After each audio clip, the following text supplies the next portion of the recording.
Welcome friends. या व्हिडिओमध्ये आपण डिक्लेटरी डिक्री या संबंधी आपण आन्सर्स कसे लिहायचे ते आपण पाहणार आहोत. तर हा क्वेश्चन 10 मार्काला पण विचारलेला आहे, 4 मार्काला, 8 मार्काला पण विचारलेला आहे. 2012, 2016 प्लस 2017 सुद्धा विचारला. हा आत्ताच्या 2024 सुद्धा येऊ शकतो. तर डिक्लेटरी डिक्री आधी आपण हा कन्सेप्ट पूर्ण समजून घेऊ आणि या 2 प्रश्नांची उत्तरं कशी लिहायला पाहिजेत या संबंधी थोडक्यात डिस्कस करू. तर डिक्लेटरी डिक्री आधी क्वेश्चन वाचू आपण. Explain the statement. काय म्हटलं आहे क्वेश्चनमध्ये? Explain the statement. हे स्टेटमेंटला आपल्याला एक्सप्लेन करायचं आहे. हा क्वेश्चन समजून घ्यायला पाहिजे. या स्टेटमेंटला आपल्याला एक्सप्लेन करायचं आहे, ना की आपल्याला प्रोव्हिजन लिहायचे आहेत. हे स्टेटमेंटला आपण एक्सप्लेन करायचं आहे with the help of provision. So explain the statement. Statement काय बघा? A suit simpliciter for declaration is not legally maintainable. So statement काय आहे की एखादं सूट आहे ते सिम्प्लिसिटर फॉर डिक्लेरेशन आहे, इज नॉट लिगली मेंटेनेबल. तर सूट डिक्लेरेशनसाठी फाईल केलेलं आहे, ते केव्हा मेंटेनेबल होणार नाही हे आपल्याला एक्सप्लेन करायचं आहे. म्हणजे त्यांनी क्वेश्चनमध्ये आपल्याला डिक्लेरेटरी सूट विचारलेलं नाही आहे. ते म्हणजे काय? आपल्याला विचारले की डिक्लेरेटरी सूट केव्हा डिसमिस होईल किंवा मेंटेनेबल होणार नाही हे प्रोव्हाइडेड दॅटमधला क्वेश्चन विचारलेला आहे. ओके. क्वेश्चन नंबर 2 की when a suit is for declaration. जो सूट डिक्लेरेशनसाठी आहे तर possession injunction is required to be filed. मग सूट फक्त त्यांनी जनरल रूलमध्ये दिलं आहे की सूट हा फक्त डिक्लेरेशनसाठीच फाईल करायला पाहिजे आणि दुसरा कोणताही रिलीफ मागायला नाही पाहिजे. हे जनरल रूलमध्ये दिलेलं आहे. पण जर दुसरं रिलीफ कुठली मागता येत असेल आणि ती मागितली नाही तर सूट डिसमिस होणार आहे आपल्याला माहिती आहे, प्रोव्हिजनमध्ये दिलं आहे. मग पजेशन असेल, इंजंक्शन असेल, ते केव्हा फाईल करायची गरज आहे हे क्वेश्चनमध्ये विचारलं आहे. क्वेश्चनचं वेटेज बघायला पाहिजे. 8 मार्काचं असेल, 4 मार्काचं असेल, त्या वेटेजनुसार आपल्याला आन्सर लिहायचं आहे. तर आपण आता आधी डिक्लेटरी डिक्री म्हणजे काय, ते कोणत्या चॅप्टरमध्ये आहे, कोणत्या सेक्शनमध्ये आहे, त्याची डेफिनेशन काय, त्याचे प्रोव्हिजो काय, आणि त्याचे लिमिटेशन्स काय काय आहेत, आणि हा डिक्लेटरी डिक्री जी कोर्टाने पास केली ते कोणाकोणाला लागू होईल आपण ते अगोदर पाहू, नंतर ह्या प्रश्नांची उत्तरं लिहायचं बघू. तर डिक्लेटरी डिक्री हा सेक्शन नंबर 34 अँड 35 या 2 सेक्शनमध्ये दिलेला आहे. तर आता वरती एक्सप्लेन म्हटलं आहे.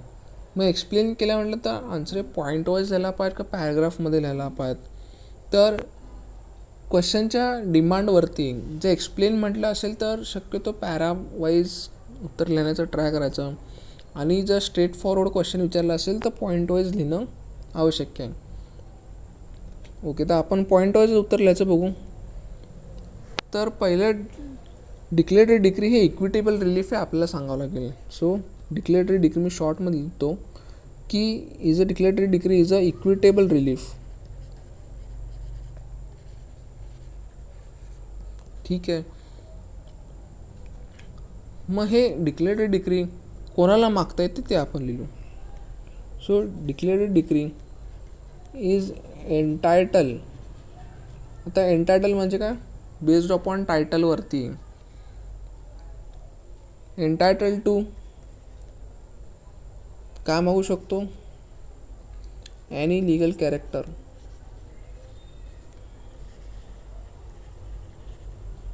दुसरा अजून काय मागू शकतो? Any right to any property.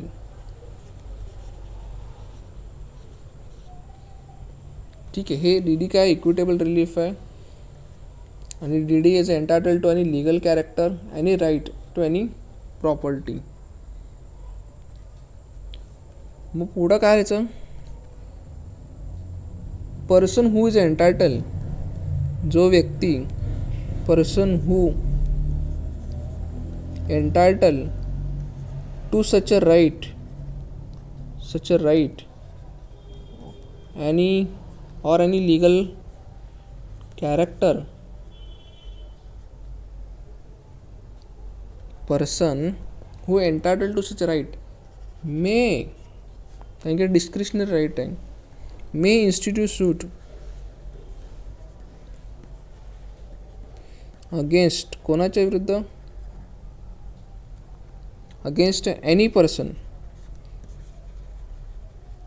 Person who, तो काय करतोय, हू डिनाईज किंवा interested in denying, interested to deny,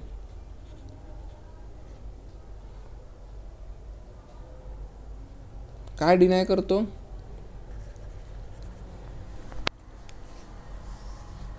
such a right और legal character.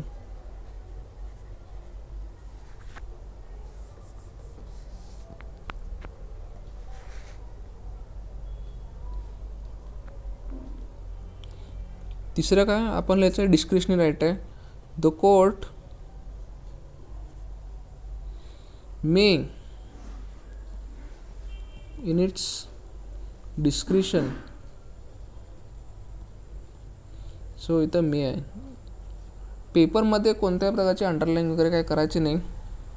The court may in discretion, मग आपण सुद्धा इथं नको करायला.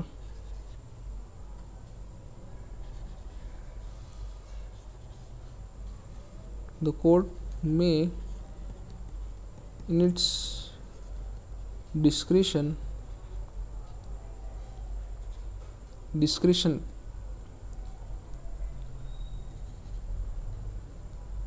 grant such a declaration of decree.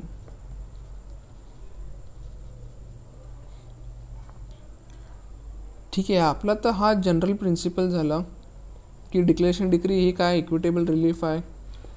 DD is and, so declaration decree, so इथं any person आहे.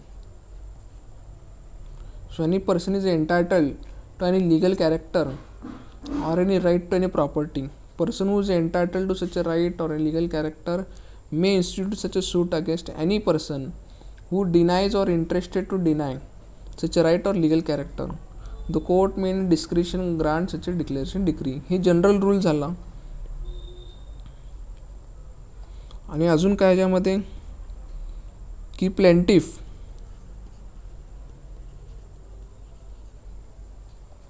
इथं एनी पर्सनच्या याचे आपण प्लेंटिफ पण लिहू शकतो. Plaintiff is entitled to legal character और any right to any property. So इथं plaintiff should ask only declaratory decree मागायला पाहिजे.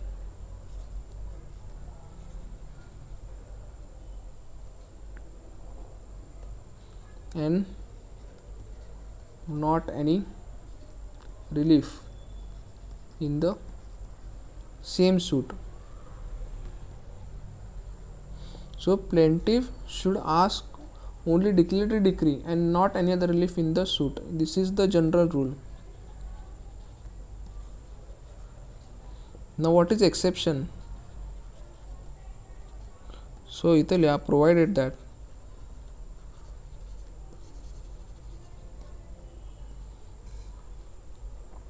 if plaintiff is entitled, if the plaintiff is entitled to काय पुढं काय म्हणणार आपण, फर्दर रिलीफ किंवा एन्सिलरी रिलीफ म्हणू. Provided that if the plaintiff is entitled to further relief other than declaratory decree, किंवा आपण म्हणू in addition to declaratory decree, but he omits to do so. But if plaintiff omits to do so, जर त्यांनी मागितली नाही omits to do so, then court cannot grant such a declaration decree. So DD म्हणून short फॉर्ममध्ये. एक्झाममध्ये short form लिहायचे नाहीत. So provide that if the plaintiff is entitled to further relief किंवा ancillary relief in addition to declare decree, but if plaintiff omits to do so, then court cannot grant such a declaration decree. Reason काय?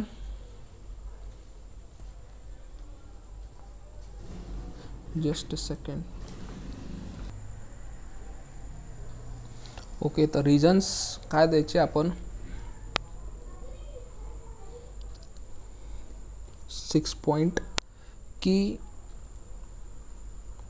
just because only results, it will result in multiplicity of proceeding.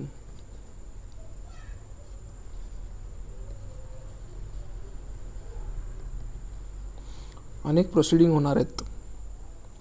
1 for suit for declaration, 1 for suit for declaration declare decree, and second one for other relief.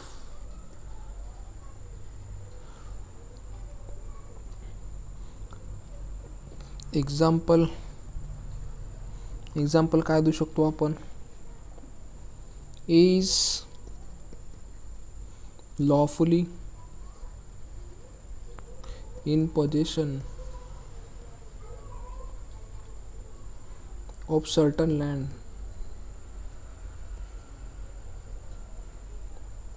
The inhabitants, तिथले जे रहिवासी आहेत,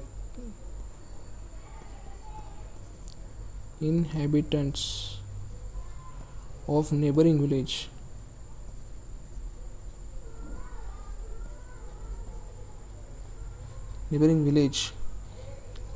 claim करतात right of वे, एक जाण्याचा रस्त्याचा across the land.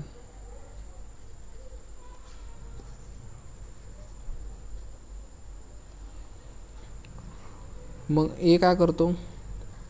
Suit file करतो for declaration.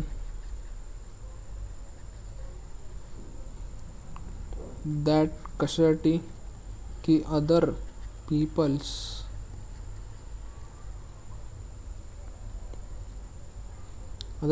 R not entitled right of way.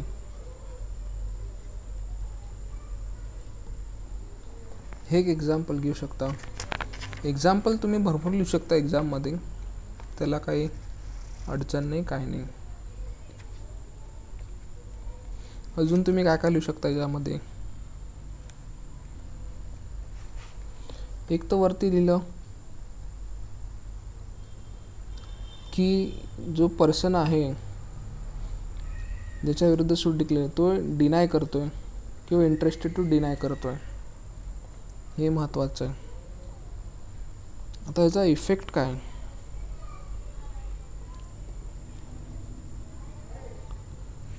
Effect of DD declaration डिक्रीचा इफेक्ट काय? की on whom such a DD is binding. असं लिहू आपण, फॉलोइंग पर्सन्स, किंवा असं लिहू, declaration decree is binding on following persons. पहिलं, पार्टीज टू सूट.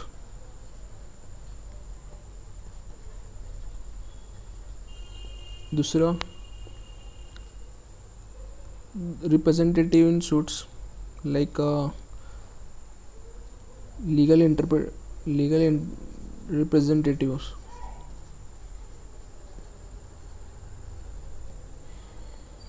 तिसरं, trustee.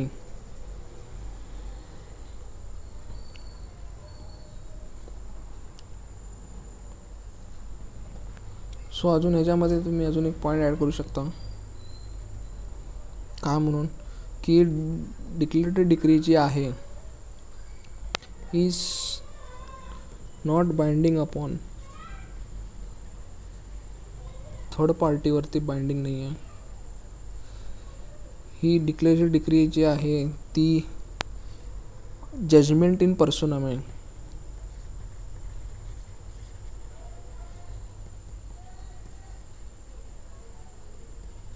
and not a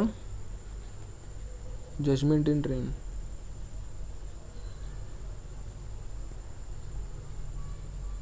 judgement in dream नाही, हे तुम्ही लिहू शकता. ते 9 पॉईंट्स आहेत. आता हे जनरली आपण सगळं बघितलं की हे 34मध्ये आहे. इक्विटेबल रिलीफ आहे, लिगल कॅरेक्टर पाहिजेत, राईट पाहिजेत, आणि कोणाच्या विरुद्ध मागाचा जो डिनाय करतो किंवा इंटरेस्टेड टू डिनाय आहे, राईट, किंवा डिस्क्रिशनरी रिलीफ आहे. इथं मे आहे, शाल नाही, आणि फक्त डिक्लेटरी मागू शकतो, दुसरी मागू शकत नाही. पण जर दुसरी कोणती मागता येत असेल तर फर्दर रिलीफ काही मागतात असेल आणि ते ओमिट केलं असेल तर कोर्ट कॅनॉट ग्रांट त्याचे डिक्री. रिझन्स काय, ते मल्टिप्लिसिटी ऑफ प्रोसिडिंग होऊ नये म्हणून.